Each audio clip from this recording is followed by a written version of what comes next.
네, 살면서 어려움에 직면하면서도 포기하지 않고 결국은 그 어려움을 극복한 사람들의 이야기를 들을 때가 있습니다. 우리가 지난 수련회 때를 생각해 보면 간증해 주신 구경선 작가님은 어릴 때 청각을 잃고 힘든 시간들을 보냈지만 그러나 포기하지 않고 꾸준한 노력을 통해서 지금 또 한 가정을 이루고 자녀를 키우며 살아가고 있습니다. 중간에 또 눈이 잘 보이지 않게 되는 그런 병까지 함께 얻었지만 그러나 그 가운데서도 하나님을 붙드는 삶을 살고 있죠. 언론을 통해서 잘 알고 있는 이화여대의 이지선 교수님, 전신화상을 입고 여러 번의 수술을 하면서도 주저앉지 않고 끝까지 노력하며 또 현재는 사회복지학 교수로 살고 있습니다. 어떤 장애가 아니더라도 어느 한 기업을 성장시키기 위해서 실패를 반복하면서도 꾸준히 노력했던 사람들의 이야기가 있고, 또 자신과의 싸움을 통해 더 뛰어난 운동선수가 되기 위해서 노력하고 부상이 있어도 다시 일어나서 끝까지 노력하는, 그래서 좋은 결실을 맺게 되는 운동선수에 관한 이야기들도 우리가 듣곤 합니다. 갈렙의 지체 중에서 한 자매님은 지금 영국에 가 있습니다. 그 베이킹 국제 대회에 참여하고 있는데 그곳에서 힘든 시간들을 열심히 준비하는 힘든 시간들을 보냈다고 계속 기도 부탁을 했던 기억이 나는데요. 끝까지 포기하지 않고 이 대회를 위해 준비했고, 새벽에 연락 와 있기를 좋은 결과를 얻었다며 기도해 주셔서 감사하고 하나님께 모든 영광을 돌린다. 또 그런 연락을 보내와서 너무나 감사한 그런 내용들을 보게 되었습니다. 그들의 어떤 성공 사례를 이야기하고자 함이 아니라 이 자리에 있는 저를 비롯한 우리들, 여러분들도 지난 각자의 삶에서 씨름하며 그 시간의 축적됨이 오늘의 삶을 이루게 된 분들이죠.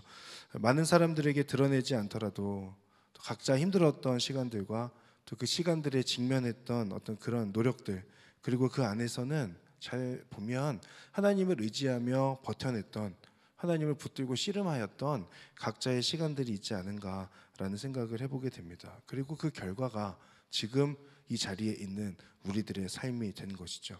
씨름할 수 있었고 버틸 수 있었고 또 계속 걸어갈 수 있게 되었던 이유가 있을 겁니다.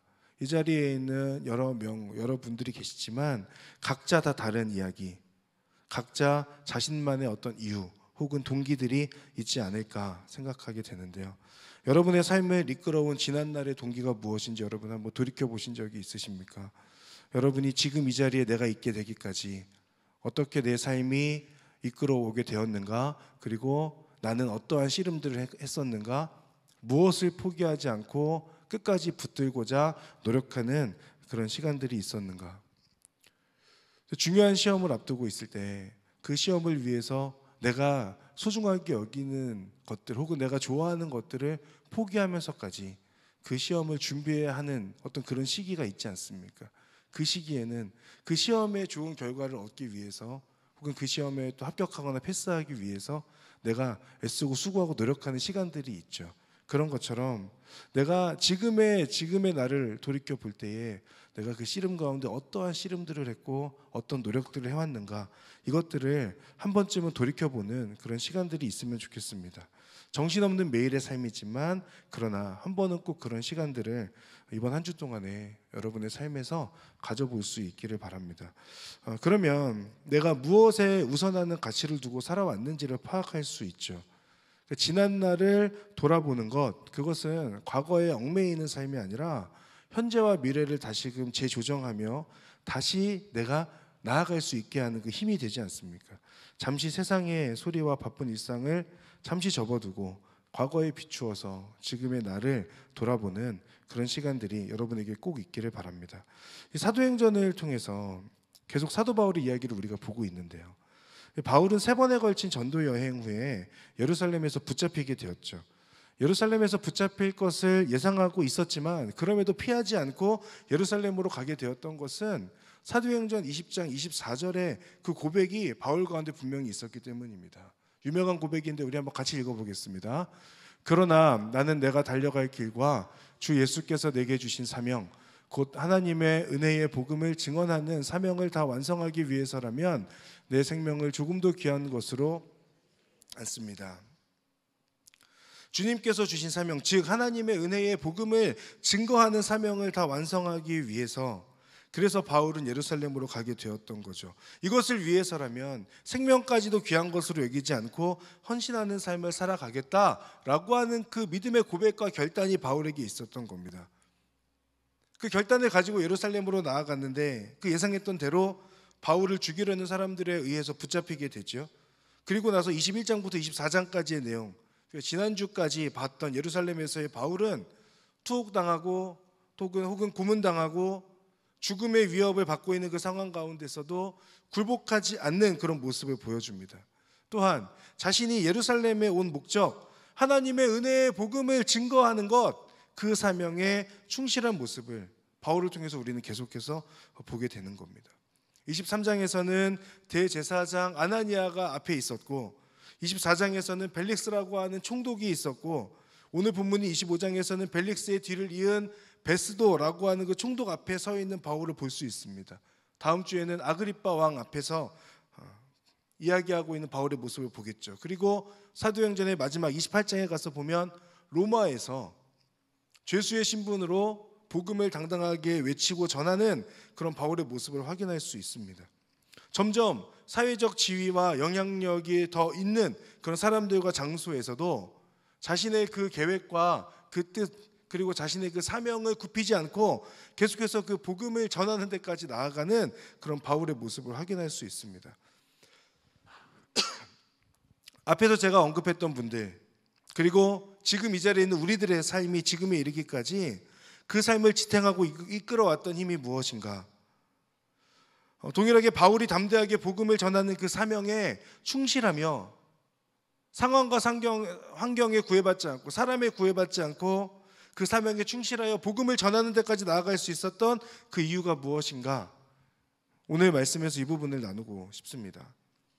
바울은 예루살렘과 그리스 지역뿐만 아니라 로마까지 가기를 원했습니다. 로마뿐만 아니라 우리가 알고 있는 것처럼 그 당시에 땅끝이라고 여겨졌던 스페인까지도 가고자 하는 계획도 바울에게 있었습니다. 사실 로마로 가는 바울의 여정 가운데는 여러 상황과 관계들이 얽혀 있다는 걸 보게 됩니다. 5가지 정도로 정리해 볼 수 있는데 우선 첫 번째는 바울이 원했던 겁니다. 바울의 소망이 담겨 있는 거죠. 로마에서도 복음이 선포되기를 원했던 그런 바울의 마음입니다. 사도행전 19장 21절에 가서 보면 예루살렘으로 가기를 결심하고 내가 예루살렘을 방문한 후에 반드시 로마도 꼭 볼 것이다 라고 그렇게 말하고 있는 거죠. 이것은 사실은 주님께서도 바울에게 하신 말씀이었고 그래서 바울이 붙들었던 마음입니다. 사도행전 23장 11절에 가서 보면 주님께서 말씀하시길 담대하여라 내가 예루살렘에서 나에 대해 증언한 것 같이 로마에서도 나에 대해 증언해야 할 것이다 라고 주님께서 말씀하셨어요. 그리고 바울의 그 바람은 그 소망은 오늘 본문에서도 확인할 수 있습니다. 11절의 말씀 그러나 만약 내가 사형받을 만한 죄를 지었다면 죽음을 달게 받겠습니다. 그러나 이 유대 사람들이 나를 고소한 내용이 사실이 아니라면 어느 누구도 나를 그들에게 넘겨줄 권리가 없습니다. 나는 가이사에게 상소합니다. 로마의 황제 가이사에게 상소하는 바울의 모습이죠. 그 바울의 소망 그리고 하나님의 뜻 그 가운데 이끌림 받게 되는 로마로의 여정을 우리가 확인할 수 있습니다. 그런 측면이 하나가 있다면 또 한 가지는 바울의 이런 소망과는 반대로 바울을 사랑하는 사람들은 바울이 예루살렘으로 가는 것 혹은 로마로 가는 것에 대해서 반대했죠. 이방 땅에 있다가 예루살렘으로 갈 때도 그랬고 예루살렘에서 붙잡히는 상황에서도 마찬가지입니다. 바울의 동역자들은 로마로 가고자 하는 바울을 아마도 막아섰을 거예요. 당신이 여기 계셔야 돼요. 당신이 여기에서 계속 복음을 증거하셔야 됩니다. 이방 땅에서도 라고 하는 그 마음들이 그들 가운데 있었겠죠. 세 번째로 우리가 확인해 볼 수 있는 것은 복음을 받아들이지 않고 바울을 죽이고자 반대했던 사람들이 있었다는 겁니다. 예수가 메시아일 수 없다는 신념으로 가득했던 유대인들 그리고 당시의 유대 종교 지도자들이었죠. 이들은 바울을 그냥 둘 수 없다고 하는 그 마음에서부터 바울을 어떻게든 막기 위해서 노력했던 사람들입니다. 그런가 하면 자신들의 직위를 지키고 경고해야 하려는 사람들도 있었어요. 우리가 아까 말했던 벨릭스, 베스도, 아그리빠 같은 이름이 나오는 사람들은 당시 그 사회의 지도자들이었습니다. 이들도 자신의 지위를 그 직위를 이용해서 바울을 대하고 있는 그런 사람들이었어요. 이처럼 로마로 가고자 하는 그 바울의 소망, 그리고 그런 바울을 막고 있는 바울의 지지자들, 그 바울을 반대하며 바울을 죽이고자 했던 사람들, 그리고 바울을 이용해서 자신의 직위를 더욱더 견고히 하고자 했던 사람들, 이런 사람들이 있었던 거죠. 그 사람들이 복합적으로 있는 상황 가운데에서 바울은 로마로 가게 되는 그 길을 떠나게 되는 겁니다. 무엇보다 바울이 알고 있었던 것은 자신의 소망이나 여러 사람들의 말보다 중요한 것, 앞에 말했던 이 네 가지보다 더 중요한 것이 있는데, 그것이 하나님의 뜻과 하나님의 계획이라고 하는 분명한 바울의 믿음이었습니다. 바울의 소망, 다양한 사람들의 욕심과 이해관계 등을 모두 사용하셔서 하나님은 지금 로마로 이끌고 가고 계신 것에 대해서, 하나님의 계획하심과 인도하심에 대해서 알고 있었고 믿었고 받아들였던 바울이었던 거예요. 이런 5가지의 요인들, 그것들이 복합적으로 작용하게 되면서 지금 바울이 로마로 가게 되는 그 요인 가운데 있는 겁니다. 그 가운데 핵심은 이 모든 상황을 선하신 계획하심으로 이끌고 가고 계신 하나님의 주권, 그리고 흘러가는 그 상황과 관계 속에서 하나님께서 바울에게 주신 그 사명을 잃어버리지 않는 바울의 믿음과 소망일 것입니다. 이것이 바울이 복음을 전하는 데 있어서 그 사명에 충실할 수 있었던 비결이라고 할 수 있어요. 근데 그 가운데서 오늘의 본문은 바울이 자기 스스로를 변론하는 본문이라고 볼 수 있습니다. 1절에서부터 7절까지의 내용은 총독 베스도의 모습이 나오고, 그리고 8절에서부터는 바울이 변론하는 내용으로 보여지는 거죠. 그 바울의 변론을 3가지로 정리해 볼 수 있는데, 첫 번째는 떳떳하고 당당한 바울의 모습입니다. 우리 8절 말씀 함께 읽어볼까요? 8절 읽겠습니다. 그러자 바울이 자신을 변론했습니다. 나는 유대 사람의 율법이나 성전이나 가이사에게 죄 지은 것이 전혀 없습니다. 바울은 지금 당당하게 이야기합니다. 저는 죄를 지은 사실이 없습니다. 실제로 베스도도, 그리고 이후에 아그리빠의 그 고백도 내가 저 사람을 보니까 저 사람으로부터 죄를 찾지 못했다라고 그렇게 말하고 있죠. 이것은 바울도 알고 있는 사실입니다. 10절에 가서 보면 총독께서도 잘 아시다시피 나는 유대 사람들에게 잘못한 일이 없습니다 라고 그렇게 말하고 있죠. 잘못한 것이 없으니까 당연히 그들의 말 앞에서, 위협 앞에서 당당하고 떳떳하게 살아갈 수 있고 말할 수 있는 거죠. 게다가 바울은 11절에서 그러나 만약 내가 사형받을 만한 죄를 지었다면 죽음을 달게 받겠습니다 라고 이야기합니다. 잘못을 했다면 죽음을 달게 받겠습니다. 그 정도로 자신의 죄의 유무에 있어서 당당하고 자신 있다는 거죠. 죽음을 각오하고 있습니다. 세상에서 가장 무서운 사람이 죽음을 각오한 사람 아닙니까? 저 사람이 내가 죽어도 괜찮아 라고 하면서 덤비는데 그 사람을 이길 사람이 어디 있겠어요? 지금 바울이 그런 사람이었던 거예요. 복음으로 인해서, 복음을 살아내면서 하나님께서 원하시는 삶을 살아가는 것, 그래서 세상 사람들 앞에서 어떠한 그 죄를 이야기할 때 지적받을 내용이 없는 당당함이 있는 거죠. 그 당당함으로 살아갔던 사람이 사도 바울이었다라는 거예요. 그것이 바울의 변론에서 묵상하게 되는 첫 번째 모습이라고 볼 수 있습니다. 두 번째는 여전히 바울에게 가득했던 한 가지 소망, 로마에 가서도 복음을 전해야 한다라고 하는 그 바람이 바울에게 있었던 거죠. 11절과 11절에 가서 보면 바울이 상소하는 사람은 가이사에게 상소합니다 라고 이야기하고 있고, 베스도는 배심원들과 상의하고 난 뒤에 말하죠. 내가 가이사에게 상소했으니 가이사에게로 가야 할 것이다. 사도 바울은 계속해서 생각하는 것이, 내가 로마에 가서 가이사 앞에서도 내가 복음을 전해야 되겠다라고 하는 그 담대한 생각들을 계속 가지고 있는 겁니다. 바울은 로마 왕제 가이사에게 상소하겠다고 말하고 결국 가이사에게로 가게 될 것을 약속받죠. 바울이 가이사에게 상소하는 이유는 자신의 목숨을 위한 것이 아니라 복음을 위한 것이었어요. 이재훈 목사님께서 하신 묵상에도 보면 나는 가이사에게 상소합니다, 이 고백은 나는 가이사에게도 복음을 전할 것입니다 라고 하는 그 고백으로 묵상하셨다는 것, 저는 그 묵상에 동의가 되더라고요. 가이사 앞에서도 가이사에게도 복음을 전할 것입니다 라고 하는 그 당당한 고백. 바울이 로마를 가고자 했던 그 이유도 황제와 로마에 복음을 전하기 위해서, 복음이 전해지기 위한 것이었죠. 바울은 그 소망을 여전히 붙들고 있습니다. 이것은 사명에 붙들려 있는 사람에게서 발견할 수 있는 모습이라고 할 수 있죠. 하나님의 뜻이 무엇인지를 분명히 알고 있기 때문에 흔들리지 않는 하나님을 위한 소망을 붙들고 계속 나아갈 수 있는 겁니다. 나를 향한 하나님의 뜻이 무엇인가? 나에게 주신 하나님의 부르심은 어디에 있는가? 오늘 내가 붙들고 살아가야 할 소명은 무엇인가? 이것을 알고 확신하며 끝까지 붙드는 그 믿음의 사람이 바울이었다는 거죠. 그것이 우리에게 필요한 모습입니다. 하나님의 부르심을 깨닫고 주신 사명에 충실함으로 흔들림 없는 그 소망 안에 거하는 것. 내가 예전에는 하나님께서 나를 어떻게 쓰신다라고 하는 분명한 확신이 있었지만 시간이 지나면서 점점점 희미해져가는 그 하나님의 부르심에 대한 생각들이 내 안에 있다면 다시 한번 하나님 앞에 그 부르심을 간구하고 깨닫고 희미해져가는 것이 아니라 더욱더 선명해져가는 그 부르심의 발걸음을 걸어가는 것이 우리 가운데 필요한 것입니다. 살아가는 여러분, 하나님의 부르심을 깨닫고 그 하나님께서 주신 사명에 충실함으로 흔들림 없는 소망 안에 거하는 여러분 되시기를 주님의 이름으로 축복합니다. 그 소망을 흔드는 자가 벨릭스나 베스도 같은 권력자면 어떻습니까? 나는 그 소명의 길을 걸어가겠다고 하는데 열리지 않는 상황이라고 그냥 그것을 포기하시겠습니까? 바울은 그러지 않았죠. 그 상황이 막히는 가운데서도 바울이 계속해서 기도하였던 것은 나는 하나님의 뜻을 받은 자로서 하나님의 사명을 붙잡고 살아가는 자로서 나를 통하여서 로마 그 한복판에 복음이 전해져야 할 것이다 라고 하는 분명한 바람이 있었고 하나님의 부르심 앞에 그 하나님의 사명 앞에 근거하는 확실한 그 마음의 소망함이 있었던 거죠. 살아가는 여러분, 여러분을 향한 하나님의 부르심이 있습니까? 하나님께서 여러분에게 내가 너를 통해 이렇게 일하겠다 라고 말씀하여 주셨던 그 하나님의 뜻이 무엇이 있으십니까?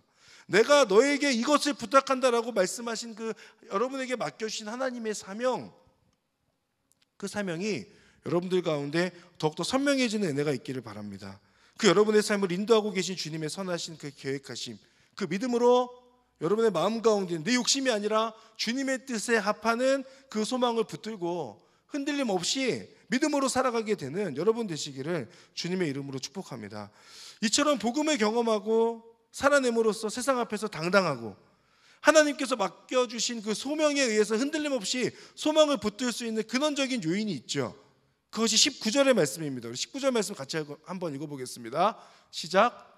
그들의 논쟁거리는 그저 그들의 종교와 예수라고 하는 죽은 사람에 대한 것이었습니다.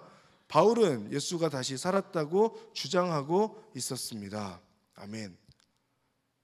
바울이 경험했던 것, 바울이 믿고 있는 것, 바울이 고백하고 있는 것, 그리고 바울이 주장하고 있는 것, 자신을 살리신 예수 그리스도의 부활이었습니다.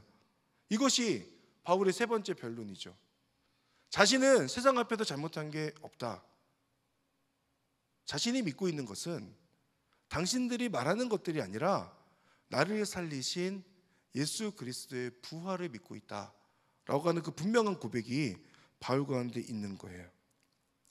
바울의 삶 전체와 그 모든 행동은 바로 이 사실, 이 진리, 예수님의 부활에 근거하고 있는 삶인 겁니다. 그래서 바울은 상대가 누구든 상관없고 상황이 어떻든 상관없이 일관되게 주장했던 거죠. 예수가 다시 살아나셨습니다 라고 하는 그 주장입니다.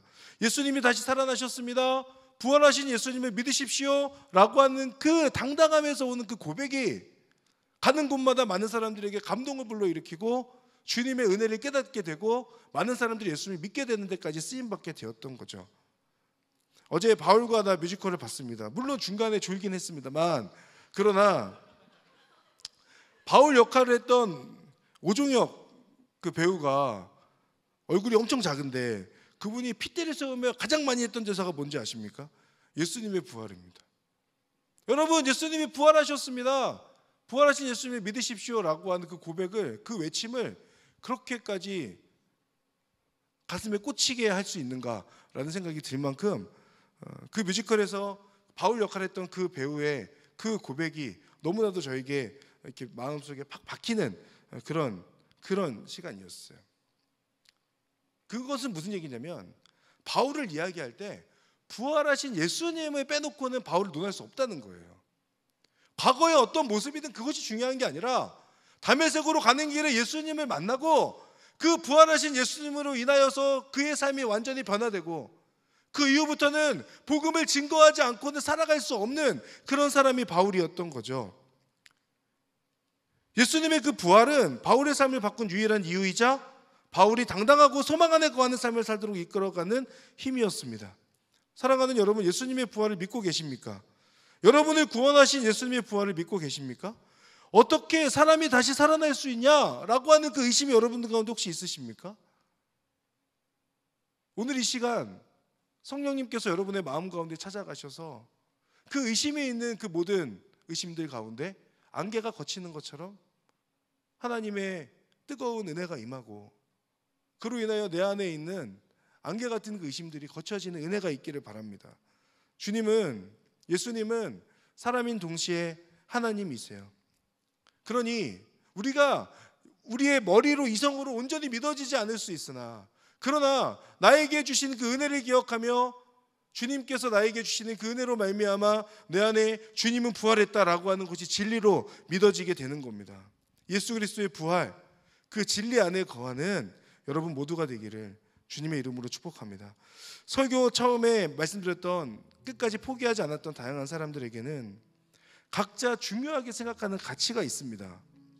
여러분에게도 여러분의 지금까지의 삶을 이끌어 오게 되었던 여러분이 가지고 있는 가장 중요한 핵심 가치들이 있겠죠.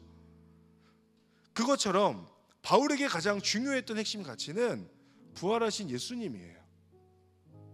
부활하신 예수님을 만난 바울은 삶의 변화를 경험하죠.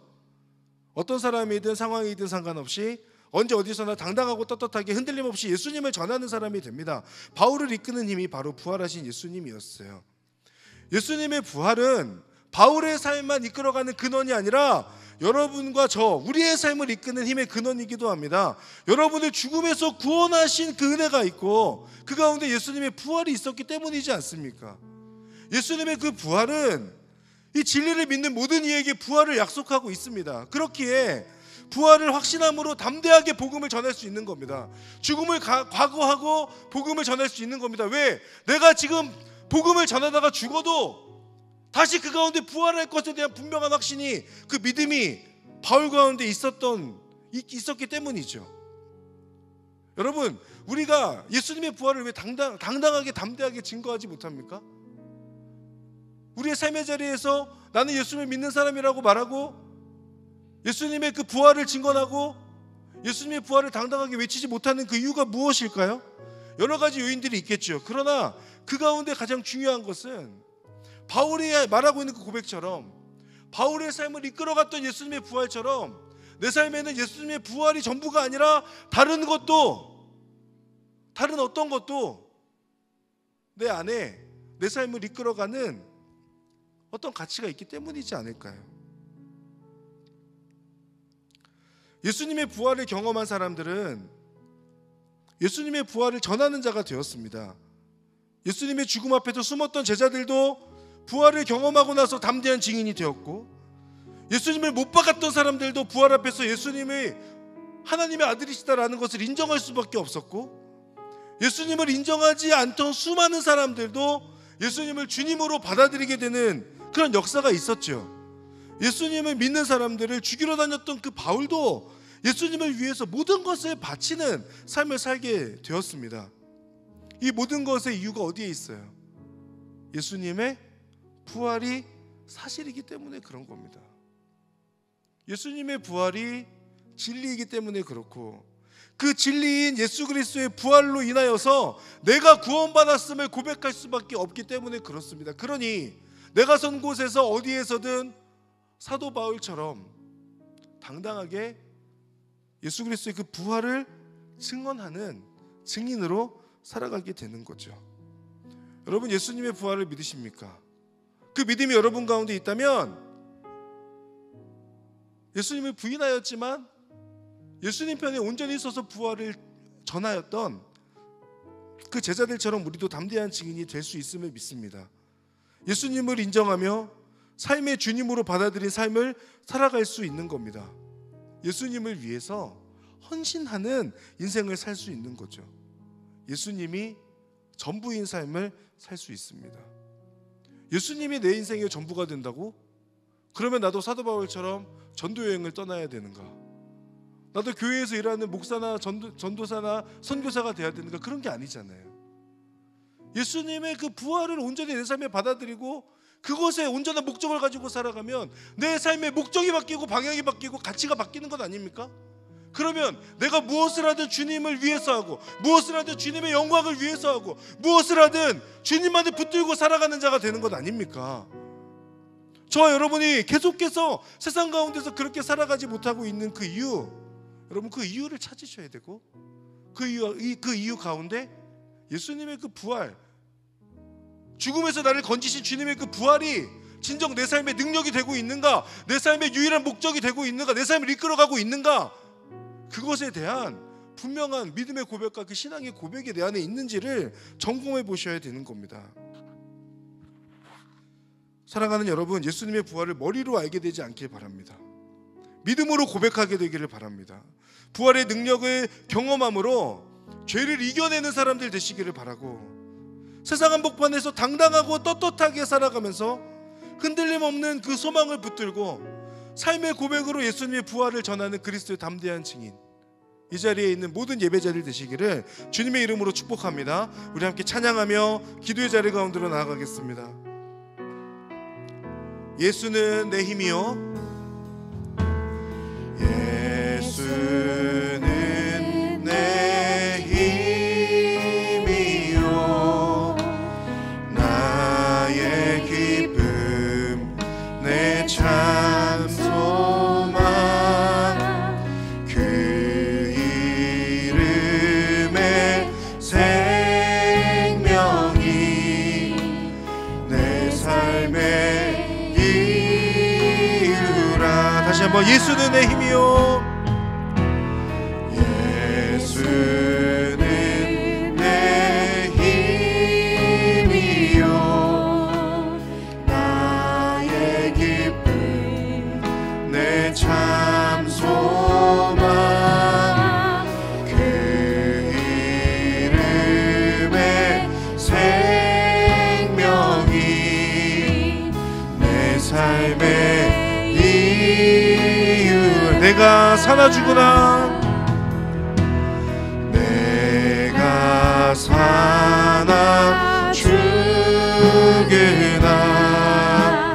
그 이름을 위하여 내 모든 것 다 드리니 나를 받으 오직 주만 따라갑니다. 오직 주만 따라갑니다. 오직 주만 높임 받으소서.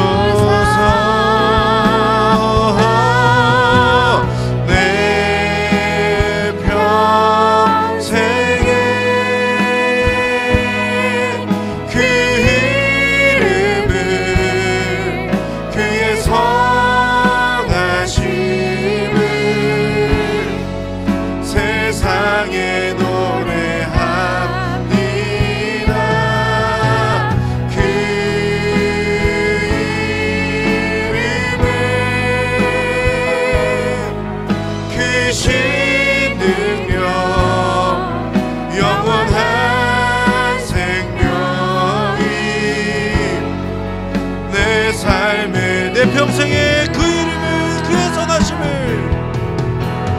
내 평생에 그 이름을, 그의 선하심을 세상에 노래합니다.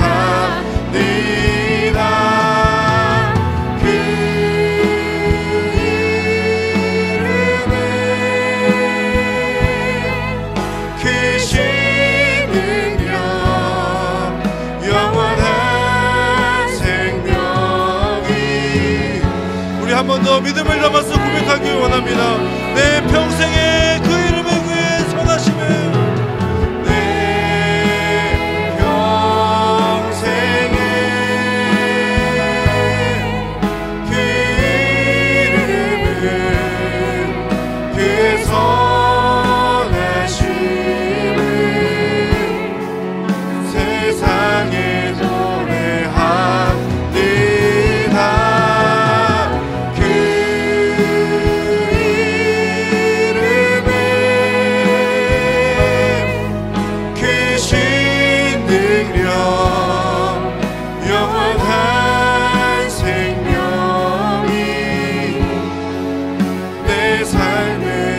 시간 함께 기도하며 나아갈 때에 사도 바울의 그 고백 가운데에는 사람과 상황에 상관없이 일관되게 고백했던 것이 있습니다.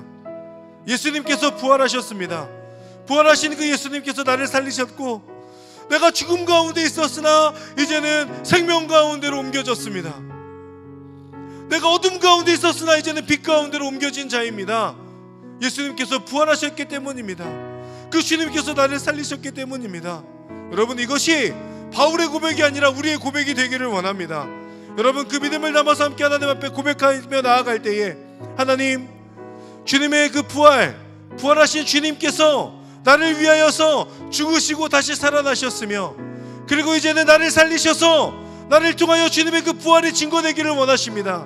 주님, 제가 예수 그리스도의 부활을 믿으며 그 부활 안에 거하는 삶을 살게 하여 주시고 그 부활로 인하여서 예수 그리스도의 부활을 세상 가운데 증언하고 증거하는 증인으로 살아갈 수 있도록 인도하시고 함께하여 주시옵소서. 제 안에 그 담대함과 당당함을 허락하여 주시옵소서. 우리 시간 주님 앞에 주여 한번 부르며 이 기도 제목 가지고 함께 기도하며 나아가겠습니다.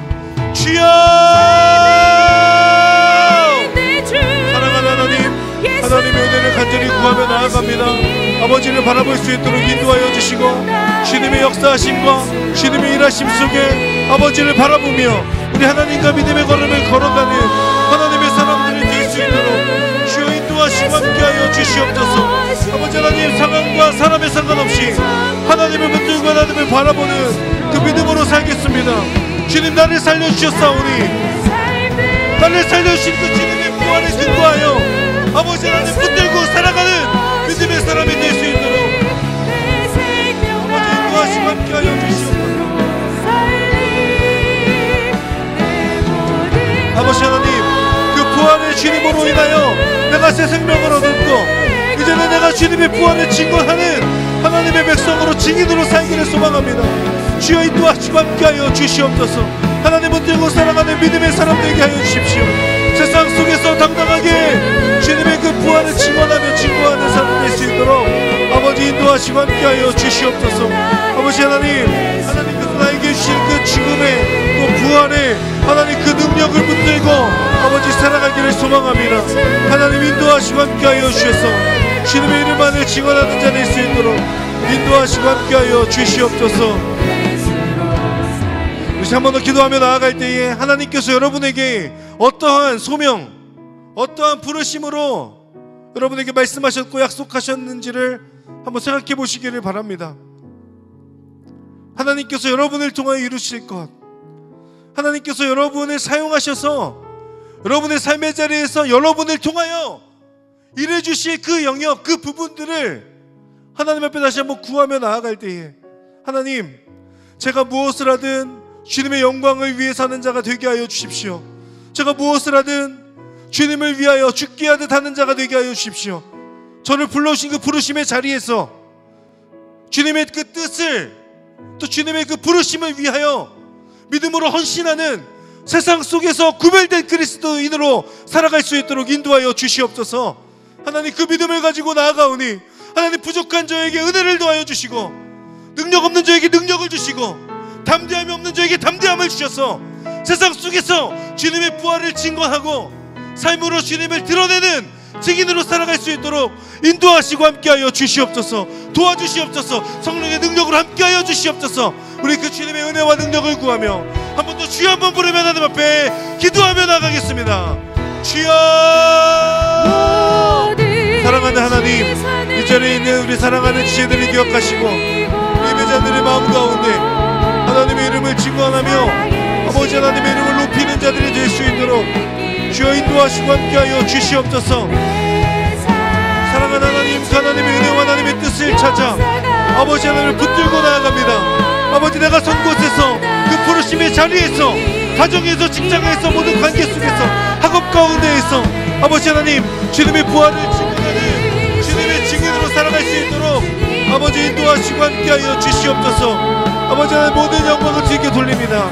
주님께서 인도하시고 함께하여 주심으로 인하여 아버지 하나님 붙들고 살아가는 하나님의 사람들이 되게 하여 주시옵소서. 주님의 역사와 주님의 일하심이 아버지 하나님 우리 가운데 필요하오니 나를 통하여 증언하여 주시고 아버지 하나님의 내 이름이 증거되게 하여 주시고 주님의 이름을 높이며 주님의 붙들고 믿음 안에 거하는 하나님의 사람들이 될 수 있도록 아버지 인도하시고 함께하여 주시옵소서. 하나님을 바라보는 믿음으로 살기를 소망합니다. 나의 삶을 드리고 나의 생명을 드리니 나의 삶을 통하여 하나님 나의 삶의 이유가 되시는 주님께서 영광 받아주시고 함께하여 주시옵소서. 하나님 그 하나님의 은혜를 간절히 구하며 나아갑니다. 주님의 역사를 간절히 구하며 나아갑니다. 주님 인도하시고 함께하여 주십시오. 마지막으로 함께 이 찬양의 고백으로 올려드리겠습니다. 모든 시선을 주님께 드리고 전능하신 하나님을 느낄 때 세상이 주의 역사가 되고 하나님이 우리 한 번 더 믿음을 담아서 고백합니다. 모든 시선을 주님께 드리고 살아계신 하나님을 느낄 때 내 삶은 주의 역사가 되고 하나님이 일하기 시작. 자, 마지막으로 함께 기도하며 나아갈 때에 이 나라를 위하여 또 이 세상을 위하여 이 시대를 위하여 함께 중보하는 기도를 올려드리고 싶습니다.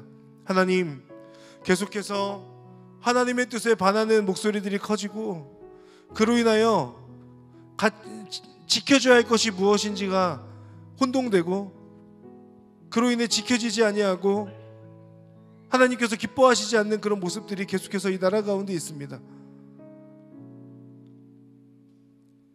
분열되고 사랑하지 못하고 각자의 목소리만 내는 마치 사사기에 나오는 왕이 없는 시대인 것 같습니다. 각자 자기 소견대로 옳은 대로만 하는 그렇게 살아가는 세상인 것 같습니다. 하나님, 이 세상을, 이 나라를, 이 민족을 긍휼히 여기시고 불쌍히 여겨 주시옵소서. 아버지 하나님, 주님의 은혜가 필요한 민족으로 주님이 없이는 살 수 없다는 그 고백이 올려드려지는 대한민국, 이 나라가 될 수 있도록 인도하여 주시고 하나님, 진정 이 성경적 가치가 지켜져야 되고 그로 인하여서 하나님의 통치 안에 거하는 이 나라와 민족이 될 수 있도록 하나님 인도하시고 함께하여 주시옵소서. 하나님의 뜻에 합한 하나님의 사람들이 일어나 아버지 하나님, 하나님을 모르는 자들에게 말로 전할 뿐 아니라 삶으로 그들을 섬김으로 주님의 사랑이 무엇인지를 깨달아 알게 되는 이 땅의 교회들이 될 수 있도록 인도하시고 함께하여 주시옵소서. 우리 함께 마음을 다하여서 우리 나라와 민족을 위하여 또 교회를 위하여 함께 마지막으로 기도하며 나아가겠습니다. 사랑하는 하나님, 이 나라를, 이 민족을 기억하여 주시고 아버지, 무너져가는 가치들이 아버지 하나님, 하나님의 창조 질서에 반하는 내용들이 성경적 가치가 아버지 하나님 무시되고 있는 이 시대 가운데 하나님 붙들고 하나님 바라보는 믿음으로 나아갈 수 있도록 주여 인도하시고 함께하여 주시옵소서. 하나님 바라보는 그 믿음이 있기를 소망합니다. 하나님 인도하시고 함께하셔서 하나님의 뜻을 쫓아가는 하나님의 자녀들이 될 수 있도록 주여 인도하시고 함께하여 주시옵소서.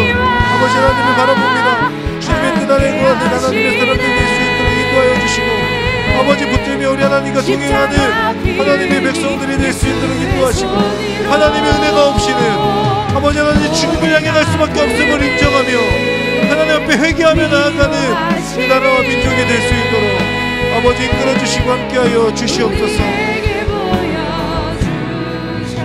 사랑하는 하나님, 주님의 그 부활에 새 생명을 얻은 자로서 그 주님의 부활을 당당히 증거할 수 있고 증언할 수 있는 그리스도의 담대한 증인으로서는 이 자리에 있는 모든 예배자들 될 수 있도록 인도하여 주시옵소서. 하나님의 이름을 위하여 무엇을 하든 주의 영광을 위하고 무엇을 하든 주님께 하듯 각자의 삶의 자리에서 그 부르심의 자리에서 예수 그리스도의 그 부활을 증거하는 하나님의 사람들이 될 수 있도록 은혜 베풀어 주시옵소서. 감사드리며 예수님의 이름으로 기도드립니다. 아멘.